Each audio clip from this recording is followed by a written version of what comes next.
Alright, how's everyone doing? Good?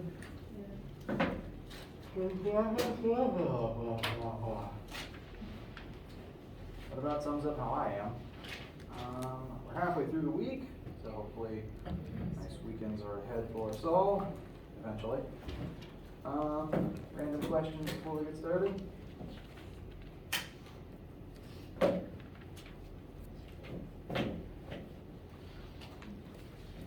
Alright.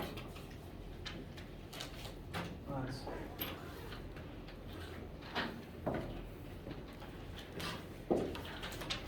I'll be jumping back and forth between different slides and notes today. So, a little bit ahead of myself. Today is Wednesday, February 2nd. Happy Groundhog's Day. And for this class, things to be aware of. The Chapter 2 homework and quiz are currently posted. They are, if you log in right now and look at the due date, it will say due midnight February 7th, this coming Monday. I'm strongly feeling that I'm going to delay that, push that due date back. As a reminder, I will never make something due earlier than I originally say, but I will push things back whenever I need to. And this is one of those cases, because Chapter 2 has a lot of different individual little things in it. I want to make sure to give all of them enough time before the assignment due.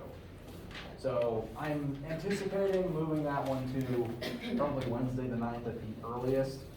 I'll keep you posted as I finalize that. Yes? When is that first date? First test. Great question. I would expect test 1 to happen near the end of February or at the start of March. The exact date depends on how quickly it takes us to get through Chapter 2. Usually it's about 4 chapters per test, and then maybe some extra chapters that aren't on the test before the exam, and there's about 10 chapters. So,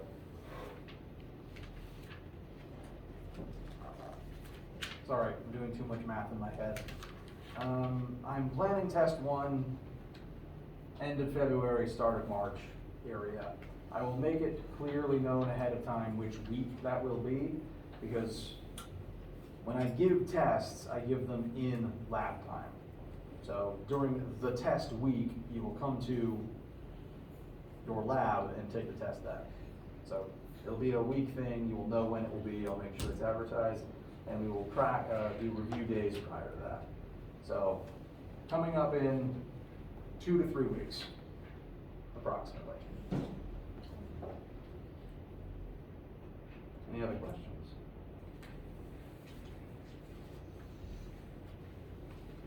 Okay. For right now, we're just going to continue with Chapter 2. There's lots of different small concepts contained within it. Right now we're still talking about forces.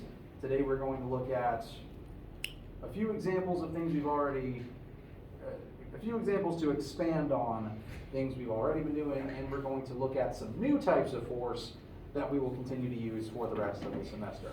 It's all still force, it's just a question of where it comes from. So,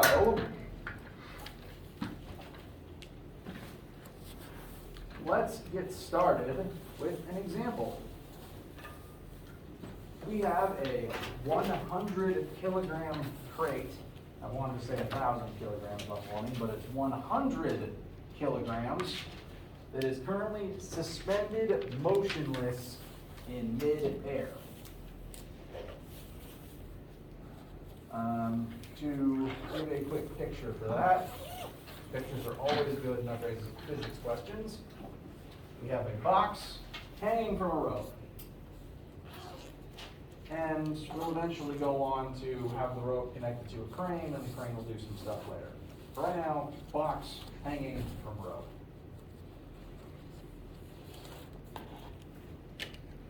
Now, as it hangs, sitting completely still, is this box accelerating? It's standing still. It's like no. So no, not a trick question, it's not accelerating. Velocity 0, acceleration of 0, locked in place. And we know from Newton's second law, the formula net force equals mass times acceleration, that if something is accelerating, there must be a force acting on its mass. If something isn't accelerating, then this whole half of the formula becomes 0. So since this box is not accelerating, the net force acting on it must be 0. This is a state that we refer to as equilibrium. Everything acting on it is currently even, everything adds up to 0, nothing is moving. We also occasionally refer to this as a static example in terms of engineering. Statics are when nothing is moving and you want to keep everything locked in place. Usually that's the job of an engineer because you don't want the parts of your building falling off. Now, we know that the net force on this object must be 0. It's not accelerating, so this has to be the case. Does this box still have weight? Yes. Yes, it does. It's on planet Earth, it has mass, it therefore has weight. How much would it weigh? 100 kilograms. Not a bad first answer. Some countries in this world, if you ask how much something weighs, they will tell you some number of kilograms. I'm primarily thinking of the UK. But technically, mass and weight are not the same thing. Mass, by the physics definition, reflects the matter inside of an object. If this is a wooden box filled with stuff, there's a certain number of atoms in the wooden planks, there's a certain number of atoms inside the box. That number of stuff doesn't change if I were to take this box to the moon. It's still the same box, it's the same number of planks, the same number of nails, the same number of atoms. But its weight would change on the moon. Weight is a force. Mass is a measure of grams of stuff. Since weight is a force, it changes based on what planet you're on. And since we need weight to be measured in newtons as we compare it to other forces, if I ask you how much something weighs, the best answer is always going to be in the same formulas on the other side of the room as well. Its weight in newtons, the actual force of gravity pulling down on it, on this planet, is its mass in kilograms times 9.8. The acceleration of gravity times mass tells you the force of gravity on an object. And I will regularly get into fights with people of UK descent, arguing that kilograms is weight, but, well, I will have that debate with them until the end of time, frankly. They're entitled to their opinions, but this is how we do things in this class. So, weight is a force, therefore we have to calculate the number of newtons that the Earth is pulling down on the box. We know the box's mass, 100 kilograms, so we can calculate that weight. 100 times negative 9.8. Therefore, the weight of this box should be approximately 980 newtons downwards. I broke my streak yesterday, so I've been hitting misses ever since.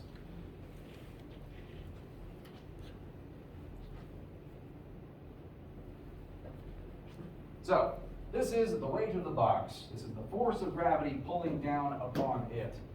And it is okay if you do not have a frame of reference for what a newton, for what about 1,000 newtons means yet. I, at the very least, frankly still think in pounds when it comes to the weight of something, or even force in general. And I've been doing physics professionally for about 10 years to some capacity.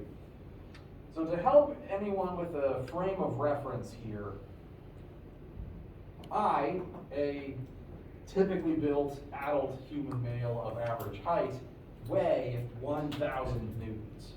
So this box weighs less than I do. So this on par is, most human beings will be somewhere between 700 and 1400 newtons probably, because there's a lot of different types of people out there. So average is a broad overgeneralization, but adult male.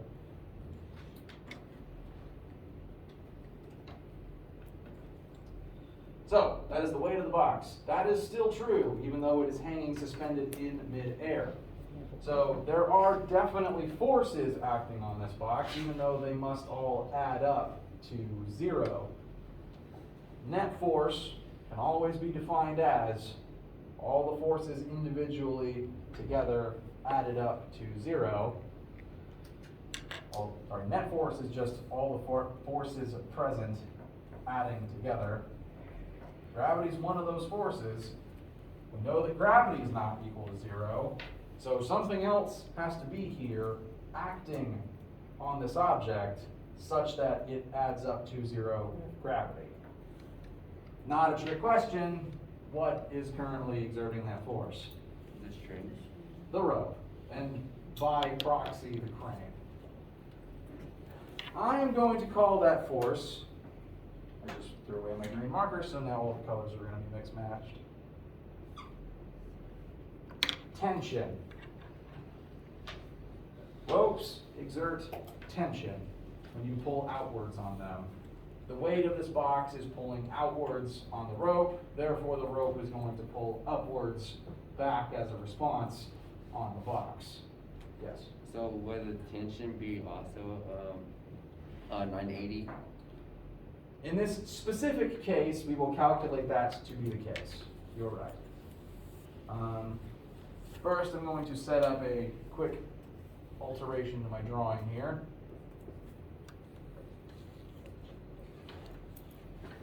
This is a free body diagram. It's a drawing that shows all the forces currently present on this object, representing them as arrows. Tension is going to point up, gravity is going to point down. And for this box to be locked in place, they must together add up to 0. Since there's only 2 of them, that means they're likely going to be equal and opposite to each other. We already figured the weight out, so if we plug in negative 980, we can confirm algebraically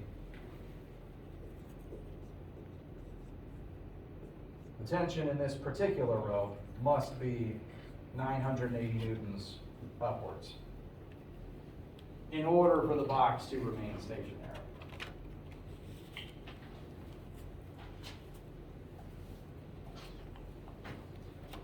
As I said, this is a state of equilibrium, and we tend to like equilibrium because it keeps things in place and it keeps things from falling and rocketing off into the horizon.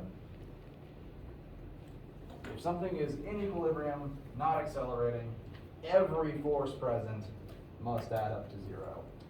There are cases where there will be more than 2 forces, in which case they won't all be equal and opposite exactly. But to have equilibrium, however many there are, they add up to 0. So is this the answer for the second question? Yes.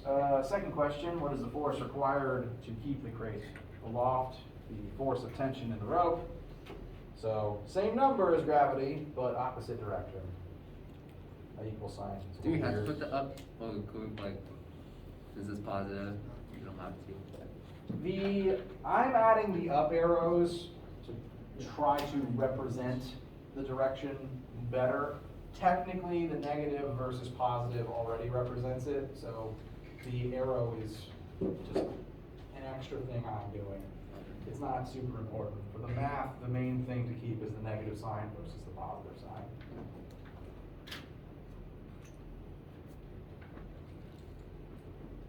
And we've already mentioned net force acting on the crate must be 0. Questions so far? And the net force is 0 because we already put it in. The Yes. sum of force equal to mass times acceleration. Right. We know that the acceleration must be 0 because it's not accelerating. It's currently motionless, it's not accelerating, so plug in a 0 for A, that whole right side becomes 0.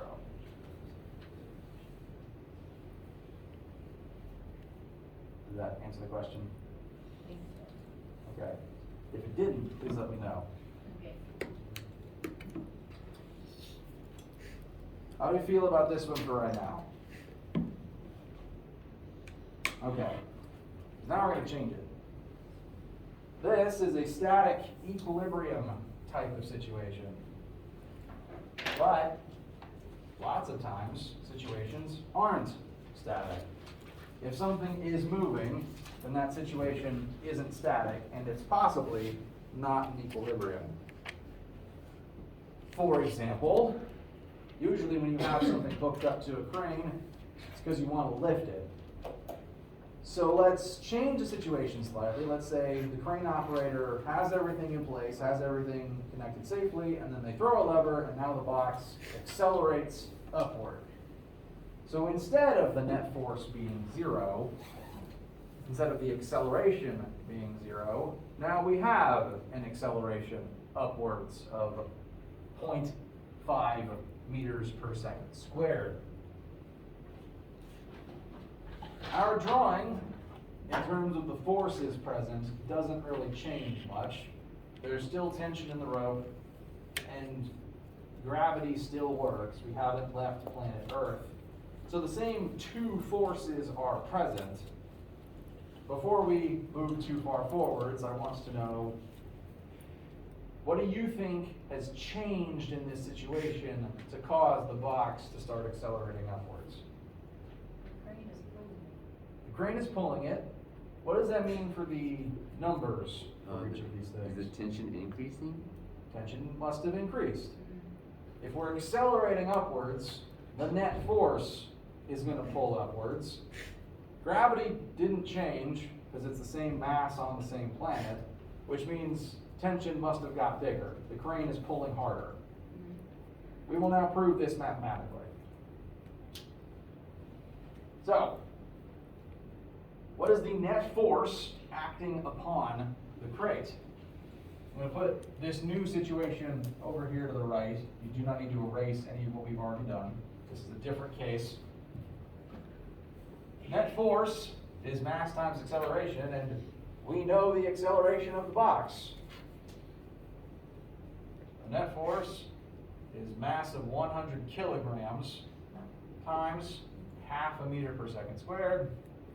So the new net force on the box is 50 newtons upward.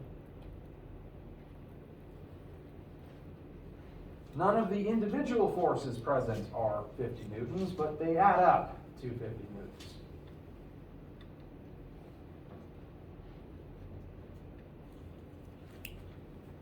So that's the new net. That is currently the functional amount of force on the box that is causing it to undergo this acceleration. I mentioned this one already. Did the weight of the box change at all? No. No. Excuse me. We're still on Earth. The box's mass hasn't changed. Those are the two things that determine weight, so its weight has not changed. That means this net force, which is now 50 instead of 0, is still equal to the force of gravity plus the tension in the rope. Gravity didn't change, but we can now calculate what the new tension must be to be creating this situation. So 50, weight is unchanged, so I'm going to plug in negative 980 again, plus T. I want to add 980 to both sides, which should give us a final increased tension of 1,030 newtons. The crane is now pulling harder to create the net acceleration upwards. To lift something, you have to be stronger than gravity. Yes? Wait, hold on, how'd you get 1,030 again? I hope I didn't make a mistake. Add positive 980 to both sides. That would make the left 980 plus 50, which is 1030, right? Yeah. I second guess myself when it comes to my mental math. So the equation, the reason we put 50 equals is because we did the sum of force equals the force of gravity plus tension. Yes. That's how we ended up setting that up. This is an extension of what we already had. We know the net force is 50 newtons. So, and we found that using the MA half of the formula. Net force, this is less of a formula and more of a definition. Net force is defined as all the forces present added together. So this whole thing must be equal to the two forces present added together. And so I just continued vertically downwards from there.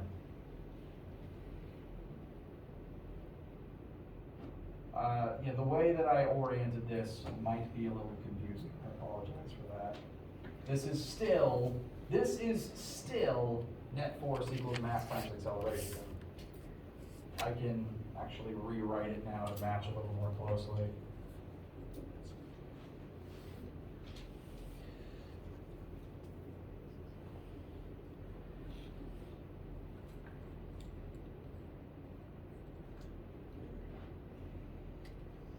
Net force, all the forces present added together. Box is mass, box is acceleration. And we would still get T minus 980 equals 50.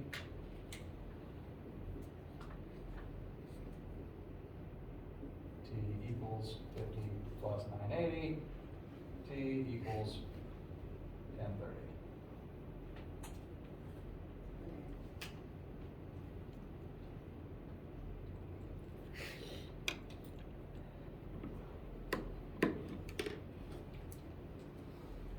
This is a dynamic example. Things are moving, things are accelerating. Yes? Sorry. In the first problem, we solved for tension as 980, Yes. right? So why is that tension now the force of gravity in this other problem? Come again? Did we put negative 980 in the second problem, or did we put positive 980? The force of gravity in both versions is negative 980. The box weighs 980 newtons, and that force is downwards. I got you now. And so for FG, we plug in negative 980 in both cases, because that's unchanged on both sides. Okay, I see what you're saying now. My bad. I was looking at it wrong. So you're fine. Just gonna make this negative a little more common.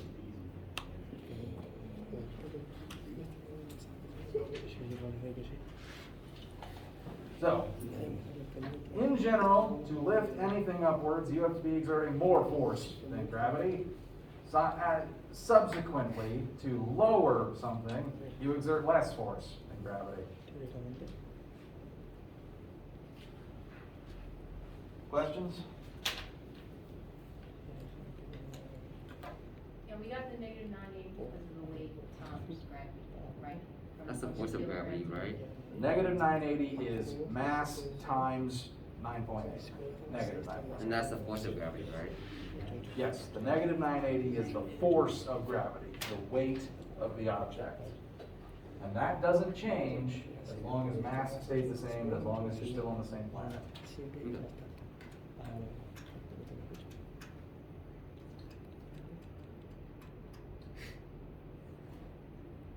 How do we feel?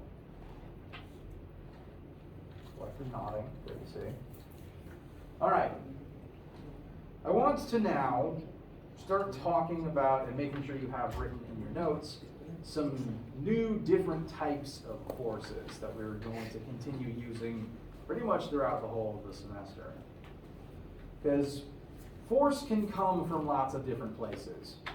It's all still force.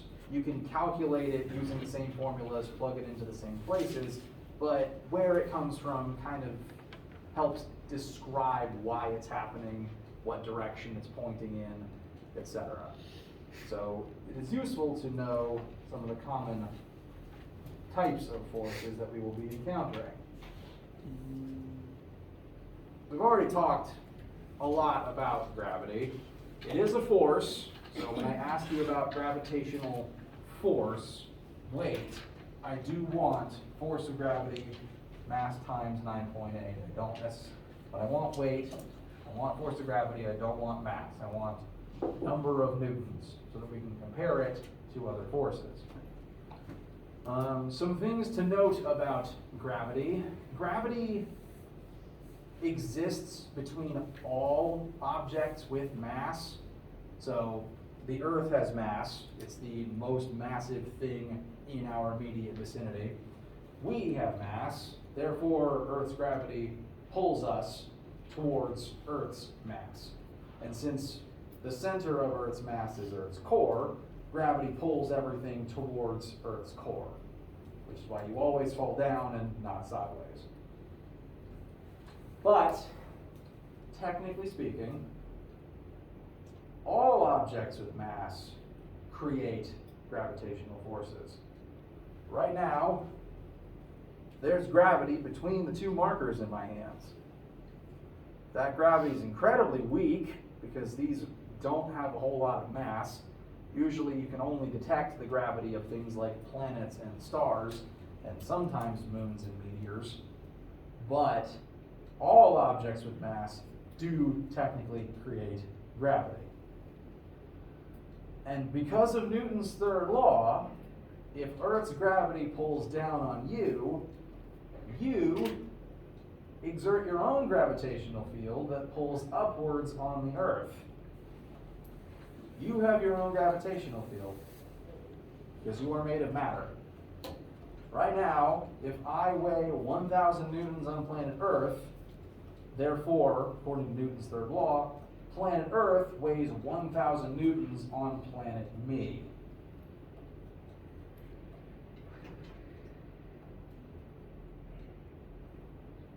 Now, that is the most gravity that I exert. The gravity I exert on these markers is minuscule and pathetic because I don't have a whole lot of mass. The Earth just has a whole lot of mass, and the more mass something has, the more susceptible it is to gravity, in addition to exerting more of its own, which we will talk about much more later on in the class. But right now, the main thing that we will regularly use is this statement. But it's worth noting that the third law pair of gravity is more gravity. Now, some of the other things on this slide are potentially newer concepts to you.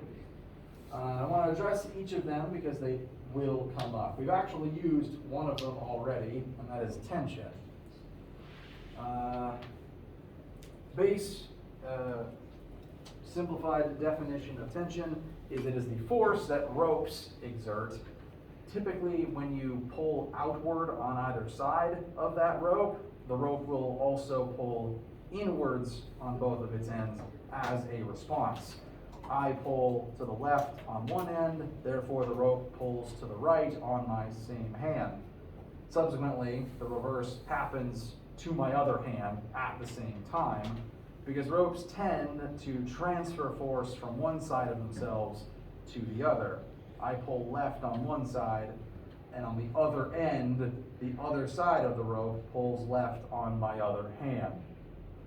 So in the case of the crane, on the box end of the rope pulls upwards on the box because the box is pulling downward on that end of the rope. But if I extend the picture to find my marker and include the crane in this situation, wherever the rope connects to, since ropes pull inwards on both sides, that same rope, even though it's pulling up on the box, is going to pull down where it connects to the crane.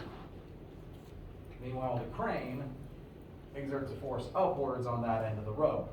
So you see how the rope is being pulled out on both sides by other objects, while the rope pulls inwards on both of its ends. And that's only called a rope? Technically, any object can do this, but we're only mainly going to refer to tension in ropes.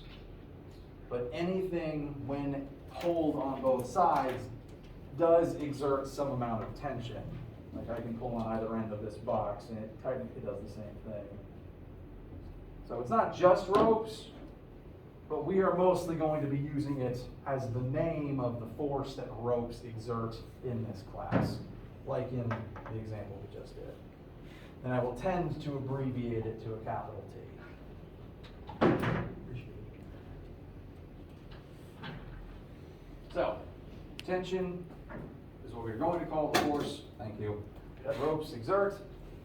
It technically exerts with the same amount of force inward on both ends. Questions about tension? All right. We talked about gravity, so now I want to talk about normal force. One second.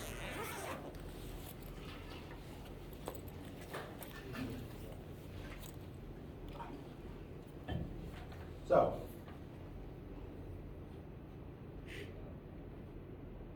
when I say normal force, the word normal in that sentence, the way that physics uses this term, the word normal here is not meant to mean common or typical.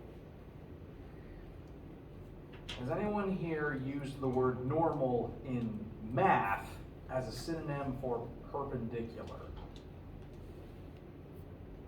That's okay. Most people I have talked to have not heard that before. I want to address it though, because it's the reason why we call it this. In mathematics, the word normal means perpendicular.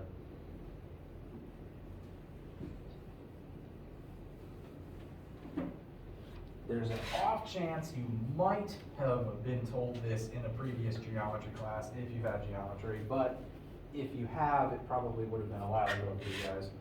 And even then, it's not a commonly used word in the English vernacular. Bless you. Bless you again. But in math, normal and perpendicular are synonyms. So this upward pointing arrow is perpendicular to the horizontal arrow. They're at a right angle from one another. So a mathematician might describe these as being normal to each other. I don't know why mathematicians started this. Doesn't make any sense to me personally, but they've done it. They do it regularly, and that has gone on to affect what we call this concept. Normal force refers to perpendicular force.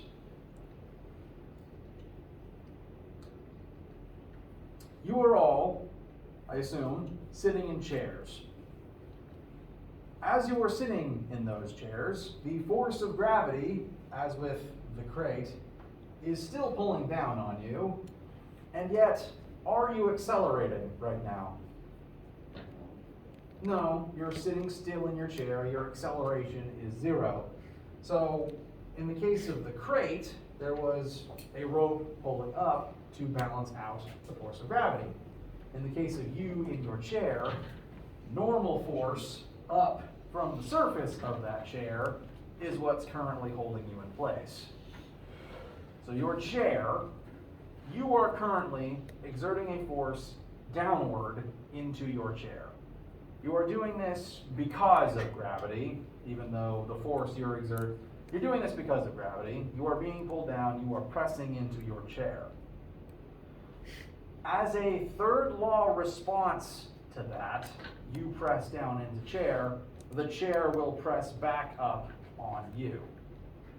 This is a natural Newton's third law reaction force, but we call it normal force because it's always perpendicular to the surface creating it. Assuming that the surface of your chair is a flat horizontal plane, it technically isn't, but we'll assume for simplicity's sake.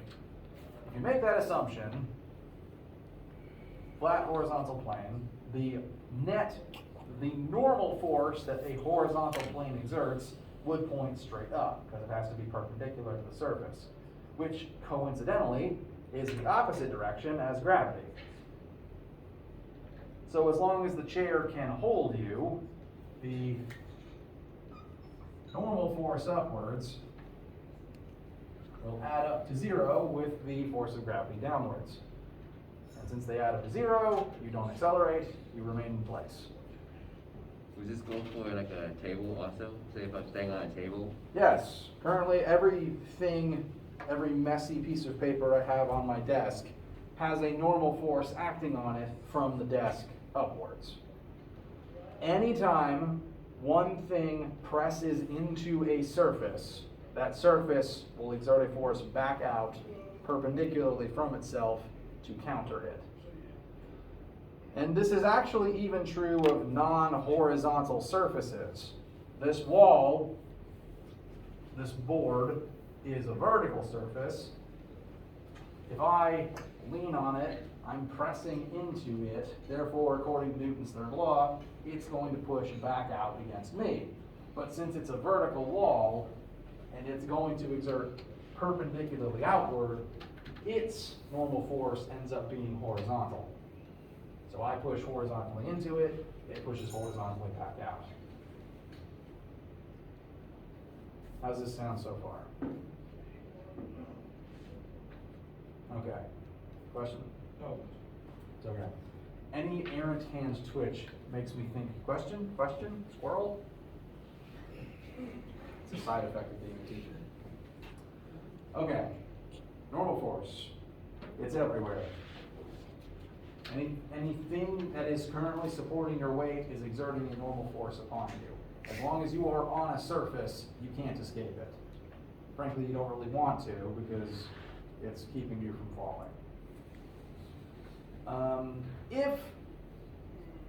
If for some reason the object that you are sitting or standing or laying on is structurally unsound to where it cannot exert the needed amount of normal force, so say I weigh 1,000 newtons, if I sit on a chair that can only structurally withstand 500 newtons of force, then it's not able to exert the amount of force needed, and it'll break, and I will fall.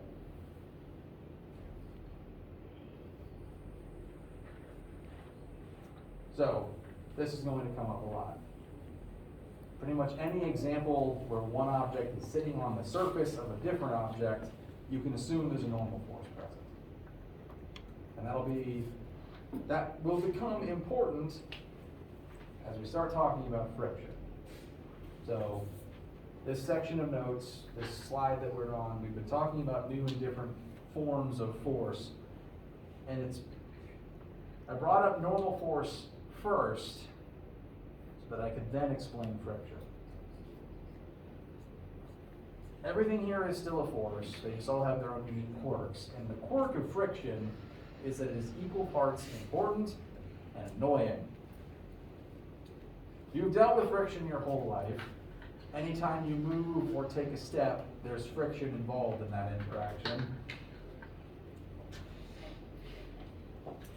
The purpose of friction, it does serve a purpose, is to slow things down.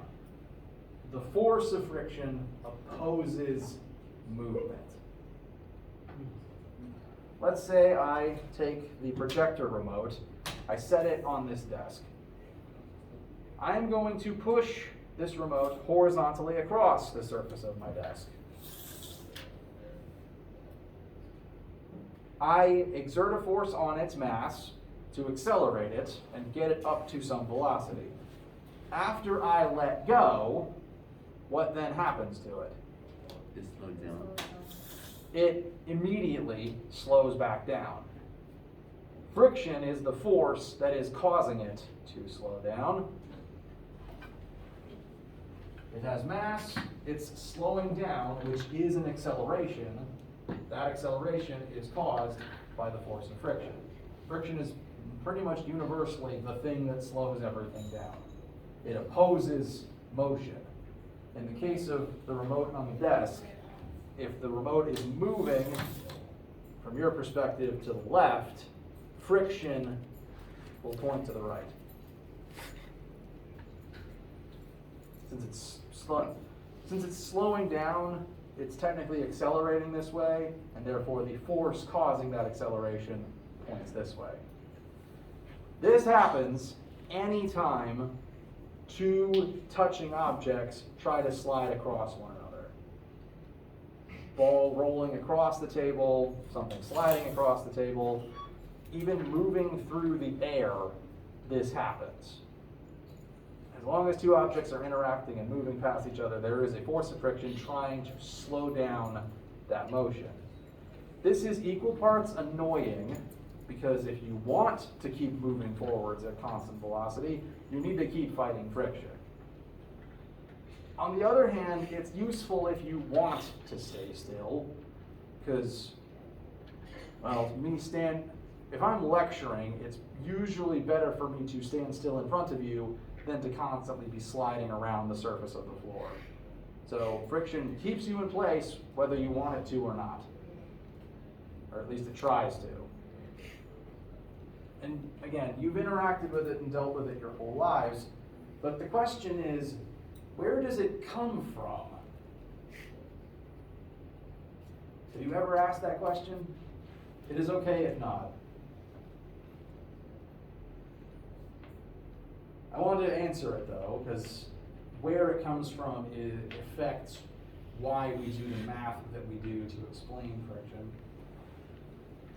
Friction is ultimately caused by normal force in a weird way. You only get friction when two things are touching. The friction from the desk on the remote is specifically being exerted by the desk to try to stop the remote from sliding across it. So the desk is what is exerting that rightward force to stop the leftward motion. If the remote wasn't touching the desk, if I just threw it through the air, the desk wouldn't be exerting that force. They aren't touching, there's no normal force between them, there's no friction between them. You only get friction when two things touch, and whenever two things touch, there's normal force between them, by virtue of touching and pressing into each other. I would ask, if you would like to follow along with me, if you take your hands and just place them together, just place the surfaces of your palms together, and just slide them across each other. How simple is that, relatively speaking? Pretty easy. Just lightly pressing your palms together, lightly sliding them across each other. Now, I want you to really press your hands into each other. Press really hard, like you're trying to squash something. Now try to slide your palms across each other and tell me how easy that is.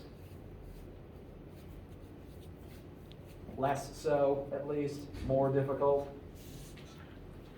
That's because when you press your hands harder together, you are increasing the normal force between your two hands. When one hand presses harder into the second one presses harder back. So there's more normal force present. And when normal force rises, friction rises, because the two surfaces are literally pressing into each other. Would you think that makes it harder for them to slide across each other?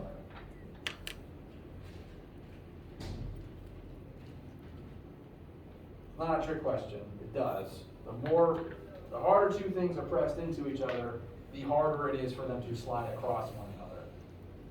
But this is made even more complicated by the fact that if you take a microscope and zoom in far enough on the surface of anything, your hand, the desk, I almost said it, your hand, the desk, the floor, any surface that you can interact with, if you take a microscope and zoom in far enough,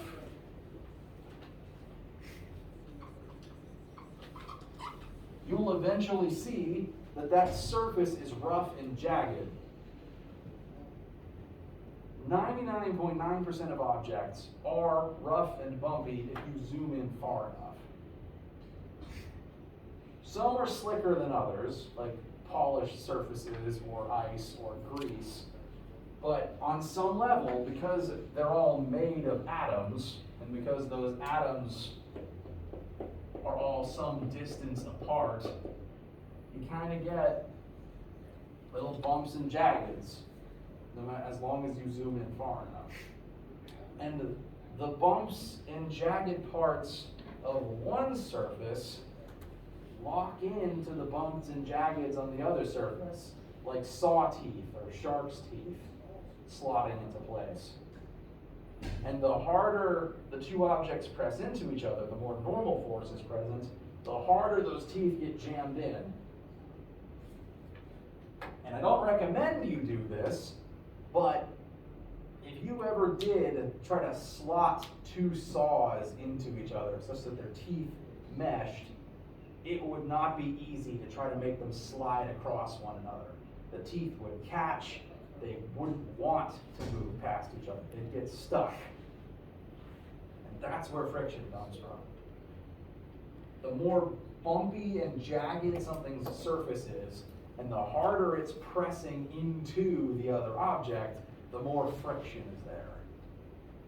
This is why there's less friction the lighter something is.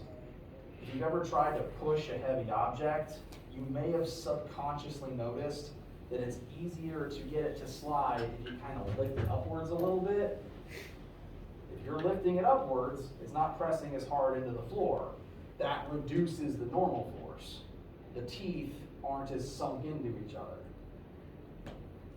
Additionally, the slicker a surface is, and the less jagged the teeth here are, the less likely they are to slot into each other, and the smoother your experience goes.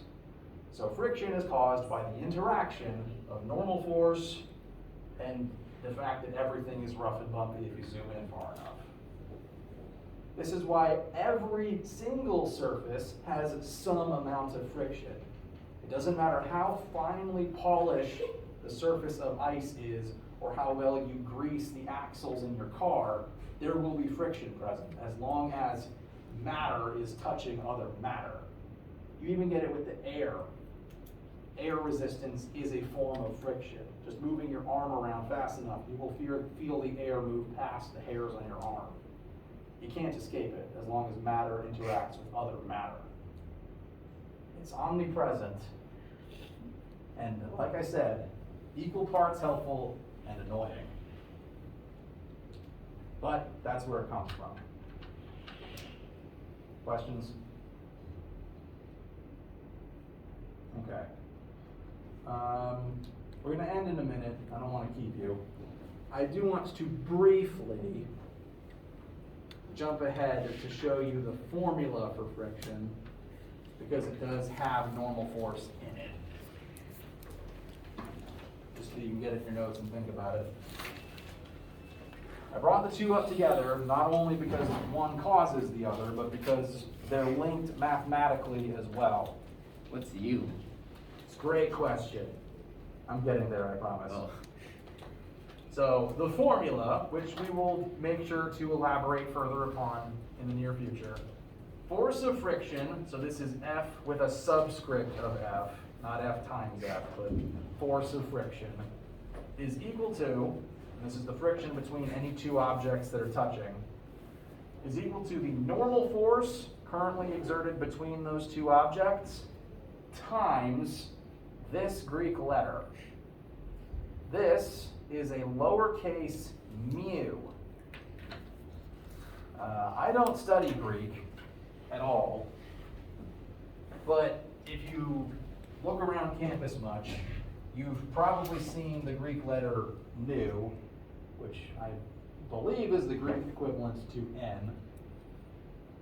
Mu is the Greek equivalent to m, but that's the uppercase version. The lowercase version, depending on if it's a computer generating the font or if it's a human being writing it, sometimes it looks like a very weird U, Personally, I kind of make it look like a cursive M if I'm writing it in my own handwriting. It is a Greek letter being used to represent a specific concept, the coefficient of friction. And just to summarize, to answer the question, the coefficient of friction represents how rough a surface is. The rougher something is, the bigger its coefficient is. And therefore, the more friction it generates. The smoother something is, the lower its coefficient is, the less friction it generates. So, sandpaper has very big mu, ice and grease have very small mu's. We'll elaborate further next time. Just wanted to get this one in your notes before we break for today. Any last minute questions? All right, when we meet on Friday, we will look at examples of how normal force and friction interact, and we will start talking about how those principles relate to energy and effort and work. Let me know if you have any questions as your first assignment. I can see you aloud today, or alternatively, I will see you next time.